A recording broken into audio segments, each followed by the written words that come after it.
حضرت مہدی کے حوالے سے 3 باتیں سمجھنا بہت اہم ہیں۔ 1، حضرت مہدی کون ہوں گے؟ 2، ظہور کے بعد کیا کریں گے؟ 3، کب ظاہر ہوں گے؟ ان کو اگر سمجھ لیا جائے تو اس موضوع سے متعلق بہت سی غلط فہمیاں ختم ہو جاتی ہیں۔ آج تک اس حوالے سے جو گمراہیاں پھیلائی گئیں یا جو غفلت برتی گئی، اس کی گنجائش بھی نہیں رہتی۔ پہلی بات، حضرت مہدی کون ہوں گے؟ سب سے پہلا سوال یہ ہے، حضرت مہدی کون ہوں گے؟ اس سوال کا جواب 2 طرح سے دیا جا سکتا ہے۔ 1، حضرت مہدی کا غائبانہ تعارف۔ حضرت کا غائبانہ تعارف تو متعین ہے کہ وہ حسنی سادات میں سے ہوں گے۔ ان کا نام نامی محمد یا احمد اور والد کا نام عبداللہ ہوگا۔ مہدویات کے محقق علامہ سید برزنجی فرماتے ہیں، مجھے ان کی والدہ کے نام کے بارے میں کوئی صحیح روایت نہیں ملی، البتہ بعض حضرات نے والدہ کا نام آمنہ تحریر کیا ہے۔ مہدی ان کا نام نہیں بلکہ لقب ہے، جس کے معنی ہدایت یافتہ کے ہیں، یعنی امت کو ان کے دور میں جن امور کی ضرورت ہوگی اور جو چیزیں اس کی کامیابی اور بڑھتری کے لیے ضروری ہوں گی، اور پوری روئے زمین کے مسلمان بے تحاشا قربانیاں دینے کے باوجود محض ان چند چیزوں کے نہ ہونے کی وجہ سے کامیاب نہ ہو رہے ہوں گے، حضرت مہدی کو قدرتی طور پر ان کا ادراک ہوگا اور وہ ان کوتاہیوں کی تلافی اور ان چند مطلوبہ صفات کو بآسانی اپنا کر امت کے لیے مثالی کردار ادا کریں گے، اور چند سالوں میں وہ کچھ کر لیں گے جو صدیوں سے مسلمانوں سے بن نہ پڑ رہا ہوگا۔ وہ پہلے سے موجود نہیں ہوں گے، عام انسانوں کی طرح پیدا ہوں گے۔ 40 سال کی عمر میں امت مسلمہ ان کو اپنا قائد بنائے گی اور ان کے ہاتھ پر بیعت کر کے کفر کے برپا کردہ مظالم کے خلاف وہ عظیم جہاد شروع کرے گی، جس کا اختتام عالمی خلافت اسلامیہ کے قیام پر ہوگا۔ یہ تو ان کا سیدھا سادہ تعارف ہے جو اکثر احادیث میں موجود ہے۔ 2، حضرت مہدی کا حاضرانہ تعارف۔ جہاں تک بات حاضرانہ تعارف کی ہے تو اس سلسلے میں سب سے پہلے یہ یاد رکھنی چاہیے کہ وہ شخص سچا مہدی کبھی ہو ہی نہیں سکتا جو مہدی ہونے کا دعویٰ کرے۔ دعویٰ مہدویت اور حقیقی مہدویت میں آگ اور پانی کا تضاد ہے۔ اس کے کئی دلائل ہیں۔ چونکہ جھوٹے مدعی ہر دور میں فتنہ پھیلاتے رہے ہیں، ہمارے زمانے میں بھی اس روحانی منصب پر فائز ہو کر دنیوی مفادات بٹورنے والوں کی کمی نہیں۔ لہٰذا ہم جھوٹے مدعیوں کے فتنے کی تردید میں چند مضبوط دلائل پیش کرنے کی کوشش کریں گے۔ 1، مہدویت ایک روحانی منصب ہے، اور اکابر کا ایک مشہور مقولہ ہے، تصوف کے میدان میں مدعی کی سزا پھانسی ہے۔ پھر بات یہ ہے کہ حسنی سادات کو ظہور مہدی کا انعام ملا ہی اس لیے ہے کہ وہ اپنے جائز دعوے اور حق سے دستبردار ہو گئے تھے۔ تو اب بچے مہدی کے لیے دعوے کے ذریعے یہ عظیم منصب حاصل کرنے کی کیا گنجائش رہ گئی ہے؟ تفصیل اس اجمال کی یہ ہے کہ نواسۂ رسول سیدنا حضرت حسن رضی اللہ عنہ عظیم ایثار کا مظاہرہ کرتے ہوئے سیدنا حضرت معاویہ رضی اللہ عنہ کے حق میں خلافت سے دستبردار ہو گئے تھے، اور محض مسلمانوں میں اتفاق اور صلح کی خاطر اپنا یہ حق چھوڑ دیا تھا۔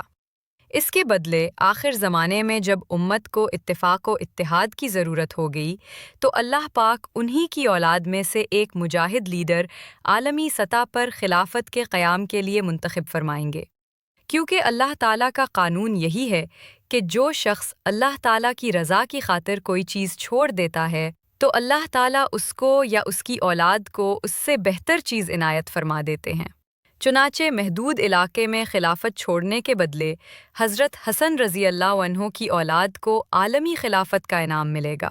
آپ کے حسنی ہونے کی دوسری وجہ علماء کرام نے یہ دیکھی ہے کہ جس طرح حضرت اسحاق علیہ السلام کی اولاد سے بہت سے انبیاء کرام آئے، اور حضرت اسماعیل علیہ السلام کی نسل میں اللہ تعالیٰ نے صرف ایک نبی بھیجا جو خاتم الانبیاء تھے، اسی طرح حضرت حسین رضی اللہ عنہ کی نسل سے بہت سے اولیاء آئے، جبکہ حضرت حسن رضی اللہ عنہ کی اولاد سے ایک ہی بہت بڑے ولی آئیں گے جو خاتم الاولیاء ہوں گے۔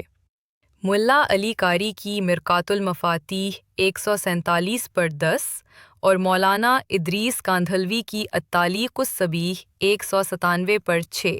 2، محدودیت کا از خود دعویٰ کرنے والے کے جھوٹے ہونے کی دوسری دلیل یہ ہے کہ حضرت مہدی تو حدیث شریف کی بیان کردہ واضح علامت اور سچے اللہ والوں کے طریقے کے مطابق امامت و عہدہ اور منصب قبول کرنے سے جتنا ان سے بن پڑے گا گریز کریں گے، حتیٰ کہ وہ 7 علماء جو دنیا کے مختلف حصوں ممکنہ طور پر پاکستان، افغانستان، ازبکستان، ترکی، شام، مراکش، الجزائر، سوڈان سے حضرت مہدی کی تلاش میں آئے ہوں گے، اور ہر ایک کے ہاتھ پر 310 سے کچھ اوپر افراد نے بیعت کر رکھی ہوگی، اور یہ سب مل کر سرگرمی سے اس شخص کو تلاش کر رہے ہوں گے جس کے ہاتھ پر بیعت سے امت میں اتحاد و اتفاق ہوگا، مرکزی قیادت نصیب ہوگی، فتنوں کا خاتمہ ہوگا، یورپ کے صلیبیوں اور امریکہ و اسرائیل کے یہودیوں کی سازشیں دم توڑ دیں گی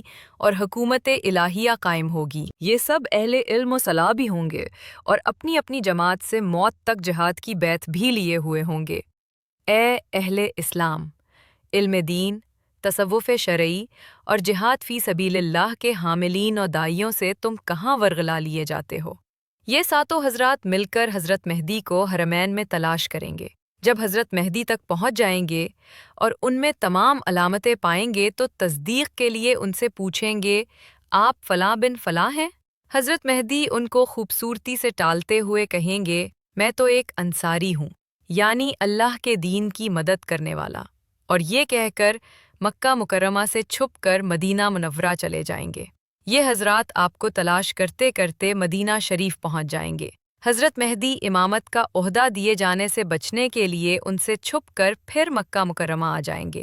یہ علماء کرام بے تاب ہوں گے کہ ہم نے دنیا بھر میں جہاد کیا، اصلاحی کوششیں کی، جان، مال، عزت و آبرو کی بے حساب قربانیاں دی، منزل پھر بھی ہاتھ نہیں آ رہی، کفر کا زور ٹوٹ رہا ہے، نہ کفریات کا غلبہ ختم ہو رہا ہے۔ امت کو جس قائد کی ضرورت ہے جس میں عقل و سوجھ بوجھ بھی ہو، جرأت و شجاعت بھی، اور قدرت کی طرف سے ہدایت اور نصرت بھی، اس کے قریب پہنچ کر بھی ہم پھر محروم رہ گئے۔ یہ آپ کو کھوجتے کھوجتے پھر حرم مکی آ پہنچیں گے۔ اس طرح 3 چکر حرمین کے درمیان لگیں گے۔ آخرکار یہ علماء تیسری مرتبہ حضرت مہدی کے پاس حجر اسود کے قریب جائیں گے۔ آپ کعبہ کے پردوں سے چمٹ کر چہرہ کعبہ کی دیوار پر رگڑتے ہوئے امت کی حالت پر رو رہے ہوں گے۔ یہ علماء آپ کو پہلے خدا کا واسطہ دے کر کہیں گے کہ اگر آپ نے بیعت کے لیے ہاتھ نہ بڑھایا تو جتنی امت مظلومیت کی حالت میں ماری جا رہی ہے اس سب کا گناہ آپ کے سر پر ہوگا۔ اس پر حضرت مہدی مجبور ہو کر مقام ابراہیم اور حجر اسود کے درمیان بیٹھ کر ان سے کہیں گے کہ آؤ پھر آخری فتح تک اکٹھے جینے مرنے کا عہد کرتے ہیں۔ امیر اور مامور کے اس عہد کو شریعت کی اصطلاح میں بیعت کہتے ہیں۔ چنانچہ وہ ان علماء کرام سے شریعت کی اتباع اور مرتے دم تک جہاد پر بیعت لیں گے۔ اس ہجرت اور جہاد کے نتیجے میں عالمی سطح پر خلافت اسلامیہ قائم ہو جائے گی۔ حضور علیہ الصلاۃ والسلام نے مکہ مکرمہ سے مدینہ منورہ ہجرت فرما کر جہاد کا عمل جاری کیا تھا۔ حضرت مہدی مدینہ منورہ سے مکہ مکرمہ ہجرت معکوس فرما کر جہاد کی سنت کو پھر سے زندہ فرمائیں گے اور مسلمانوں کی امیدوں، تمناؤں اور خوابوں کو تعبیر مل جائے گی۔ ایک اور دلیل جو حب جاہ کے مریضوں کی طرف سے مہدی ہونے کا دعویٰ کرنے والوں کو جھوٹا ثابت کرتی ہے، یہ ہے کہ ظہور سے پہلے خود حضرت مہدی اپنے مقام سے ناواقف ہوں گے، ان کی اپنی صلاحیتیں خود ان پر مخفی ہوں گی اور وہ ایک عام آدمی کی زندگی گزار رہے ہوں گے۔ بھلا وہ کیسے مہدی ہونے کا دعویٰ کر سکیں گے؟ حضرت علی رضی اللہ عنہ سے ایک روایت منقول ہے، قال رسول اللہ صلی اللہ علیہ وسلم المہدی منا اہل البیت یصلحہ اللہ فی لیلہ، ابن ماجہ و مسند احمد۔ ترجمہ رسول اللہ صلی اللہ علیہ وسلم نے ارشاد فرمایا، مہدی ہم اہل بیت میں سے ہوں گے، اللہ تعالیٰ ایک ہی رات میں ان کو یہ صلاحیت عطا فرما دے گا۔ اس حدیث کی شرح میں شیخ عبدالغنی دہلوی رحمہ اللہ فرماتے ہیں، یصلحہ اللہ فی لیلہ ای یصلحہ للامارۃ والخلافۃ بغتۃ و بغتہ، یعنی اللہ تعالیٰ ایک ہی رات میں اچانک ان کو امارت اور خلافت کی یہ صلاحیت عطا فرما دے گا۔ علامہ ابن کثیر رحمہ اللہ اس حدیث کی شرح میں فرماتے ہیں، أي يتوب عليه ويوقتكه ويلهمه ويرشده بعد أن لم يكن كذلك، یعنی اللہ تعالیٰ اپنے خصوصی فضل و توفیق سے سرفراز فرما کر پہلے انہیں حقیقت کا الہام کریں گے اور اس مقام سے آشنا کریں گے جس سے وہ پہلے ناواقف تھے۔ حضرت مولانا بدر عالم مرٹھی مہاجر مدنی رحمہ اللہ تحریر فرماتے ہیں، ایک عمیق حقیقت اس سے حل ہو جاتی ہے اور وہ یہ ہے کہ یہاں پر بعض ضعیف الایمان قلوب میں یہ سوال اٹھ سکتا ہے کہ جب حضرت مہدی ایسی کھلی ہوئی شہرت رکھتے ہیں تو پھر ان کا تعارف عوام و خواص میں کیسے مخفی رہ سکتا ہے؟ اس لیے مصائب و آلام کے وقت ان کے ظہور کا انتظار معقول معلوم نہیں ہوتا ہے، لیکن اس لفظ یصلحہ اللہ فی لیلۃ نے یہ حل کر دیا کہ یہ صفات خواہ کتنے ہی اشخاص میں کیوں نہ ہوں، لیکن ان کے وہ باطنی تصرفات اور روحانیت مشیت الہیہ کے ماتحت اوجل رکھی جائے گی، یہاں تک کہ جب ان کے ظہور کا وقت آئے گا تو ایک ہی شب کے اندر اندر ان کی اندرونی خصوصیات منظر عام پر آ جائیں گی۔ گویا یہ بھی ایک کرشمہ قدرت ہوگا کہ ان کے ظہور کے وقت سے قبل کوئی شخصیت ان کو پہچان نہ سکے گی، اور جب وقت آئے گا تو قدرت الہیہ شب بھر میں وہ تمام صلاحیتیں انہاں میں پیدا کر دے گی جن کے بعد ان کا مہدی ہونا خود ان پر اور تمام دنیا پر بھی منکشف ہو جائے گا۔ ترجمان السنہ 404 اس سوری تفصیل سے جو مستند کتابوں میں مذکور ہے، اس وقت بندہ کے سامنے 2 درجن کے قریب کتابیں موجود ہیں جن کی فہرست اس کتاب کے آخر میں ہے۔ معلوم ہوا کہ مہدی ہونا جہادی اور عسکری قیادت کے ساتھ ساتھ ایک طرح سے روحانی منصب ہے، اور روحانیت کے مقام پر فائز لوگ منصب کا دعویٰ نہیں کیا کرتے، البتہ ان کی کارکردگی اور صلاحیت ایسی ہوتی ہے کہ لوگ عہدوں اور مناصب کو از خود ان پر صدقیداری کرتے ہیں۔ پھر مہدی کی مسند پھولوں کی سیج نہیں، کانٹوں بھرا تاج ہے۔ اس میں یوں نہیں ہوگا کہ مہدی موعود ہونے کا دعویٰ کر کے کوئی صاحب مسند نشین ہو جائیں، نذرانے وصول فرماتے رہیں اور امت کے مسائل حل کرنے اور اس کی کشتی کو منجدھار سے نکالنے کے لیے قربانی دینے کے بجائے خود ایک نیا مسئلہ بن کر صدر نشین ہو جائیں۔ مہدی ہونے کا مطلب پوری دنیائے کفر کی مخالفت، اس سے ٹکراؤ، جان پر کھیل کر مظلوم مسلمانوں کی امداد، آگ کے دریا سے گزر کر فتح کا حصول اور خون کے سمندر سے خلافت الہیہ علی منہاج نبوت کا قیام ہے۔ اب فرمائیے کہ اس میں دعویٰ کی گنجائش کتنی ہے اور عمل و کردار کی سچائی کتنی ضروری ہے؟ مرزا قادیانی جیسے مردودوں اور گوہر شاہی جیسے فریب کاروں کا یہاں کیا گزر ہے؟ یہاں یہ بات خصوصیت سے ملحوظ رہے کہ حضرت مہدی جس طرح کعبہ کے پردوں سے چمٹ کر دیوار کعبہ پر منہ رگڑتے ہوئے امت کی بدحالی پر رو رہے ہوں گے، اسی طرح یہ 7 علماء بھی ان کی جستجو میں بے چین و بے تاب ہوں گے۔ ان کے ساتھ موجود 300 کے لگ بھگ افراد بھی دنیا بھر سے ان کی تلاش میں حرمین پہنچ چکے ہوں گے اور اپنا سب کچھ امیر کے ایک اشارے پر لٹانے کے لیے تڑپ رہے ہوں گے۔ امت مسلمہ کے لیے امیر اور مامور کی یہ تڑپ اور کڑن وہ چیز ہے جس پر اللہ تعالیٰ امت کی خدمت کا کام لیتے ہیں، مشکل چیزوں کو آسان کرتے ہیں اور صحیح وقت پر صحیح چیز کی غیبی توفیق عطا فرماتے ہیں۔ بس جسے حضرت مہدی کے متعلق معلومات کا شوق ہے، اسے پہلے تو اپنی حالت سدھارنی چاہیے، حقوق اللہ اور حقوق العباد کی ادائیگی کا اہتمام کرنا چاہیے، اور پھر اپنے بجائے اسلام کے لیے سوچنا چاہیے۔ امت مسلمہ کی بگڑی بنانے میں علماء، مشائخ اور مجاہدین کا ہاتھ بنانا چاہیے، اپنے جان، مال اور دیگر وسائل میں مسلمانوں کے لیے وافر حصہ رکھنا چاہیے۔ ایسے ہی لوگ یا ان کی نسلیں اس مبارک لشکر میں شامل ہو سکتی ہیں۔ محض اندازے، قیاسات، تخیلات اور عمل کے بغیر، حسب منشا نتائج کی امید یا قربانی کے بغیر نرے جذبات کسی کام کے نہیں۔ ان 2 جوابوں کے بعد بعض قارئین کی نظر میں پہلا سوال ختم ہو گیا ہوگا، لیکن در حقیقت یہی سے یہ سوال ایک نئے پہلو سے سر اٹھاتا ہے۔ حضرت مہدی کون ہوں گے؟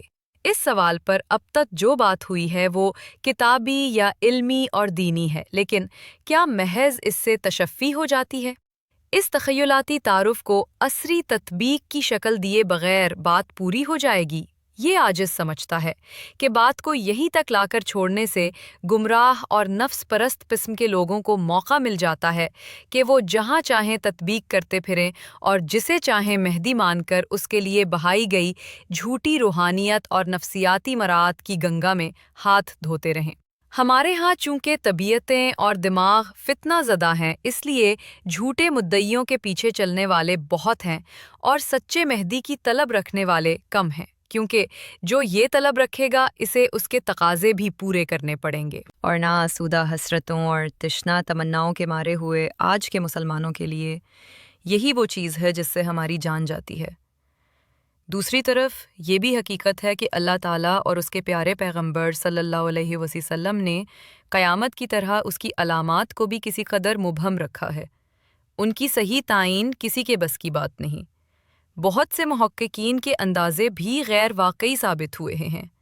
البتہ حتمی تعین اور مکمل ابہام کے درمیان محض امکانی تطبیق اور ممکنہ مصداق کی حد تک بات کی جائے، اس کی صحت پر اصرار نہ کیا جائے، نہ اس کی بنیاد پر شریعت کے خلاف یا اکابرین کے مشرب سے ہٹ کر کوئی تعویل کی جائے۔